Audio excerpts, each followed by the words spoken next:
Okay, Scottsdale Kempo Club, number 18 technique. Number 18 is from our purple belt level.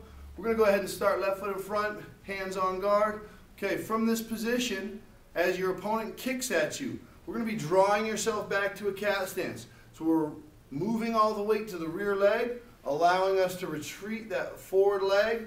Our forward arm is coming down into a downward parry block, keeping a high cover or a high check. As we advance forward, we're going to step in with that lead leg, and we're going to be using a forearm strike to the neck. From there, we're going to hook the opponent's neck, dropping our weight through our hip and our elbow, pulling them back. As soon as we see the exposed back of the neck, we're circling over the top with an opposite arm, downward elbow.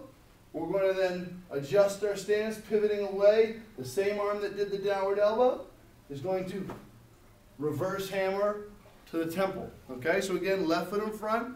We're going to take our forward arm and our forward leg, drawing back to a cat stance.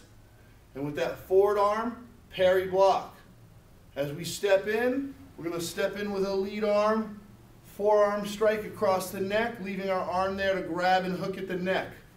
We're going to pull them back, exposing the back of their spine, elbow to the back of their spine, and then hammer strike to the temple to send them away. When we do the opposite side on this version, we're going to let you stay left foot in front. We're going to get the feeling of doing this block from the rear arm.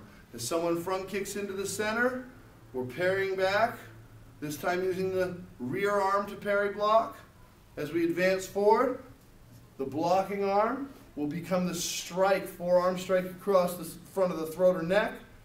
Hooking the arm, there's less distance to pull back since we're pulling with our rear leg this time. So a quick little pull and hinge, allowing us to expose the back of the neck, coming down over the top, downward elbow strike, chambering that arm across the body, hammer strike to the temple to finish. Sensei Blade will come in and help us with the visual of it. Okay, so we're going to be both left foot in front to start with this.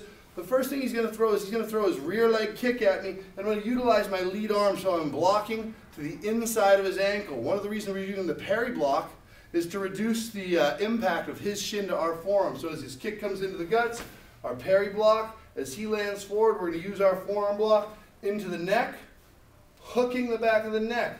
I'm going to use my hip and my elbow to draw him down. My foot will then slide back, exposing the back of his neck. I'm going to take my free arm over the top, elbow into the spine, and then as I pivot around the corner, cross hand hammer to the temple. Hopefully you can see all that. We'll show you the other side in a moment.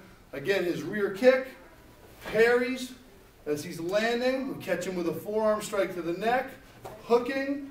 As I step back with my lead leg, I draw my opponent down, elbow to the spine, hammer to the temple. Okay? For the opposite side, my opponent's going to do a shuffle front kick to reach me.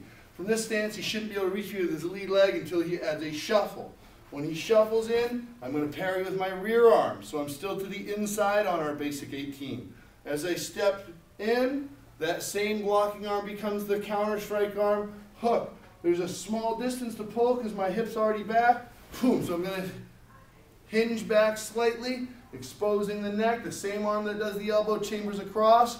And as I release the neck, I hammer the temple to send him away. Last version. Okay, again, shuffle front kick, go. 1, allowing the kick to come in. 2, hook, draw him back. 3, 4 is the finishing motion. Okay. Number 18 off the rear leg kick and the shuffle front kick.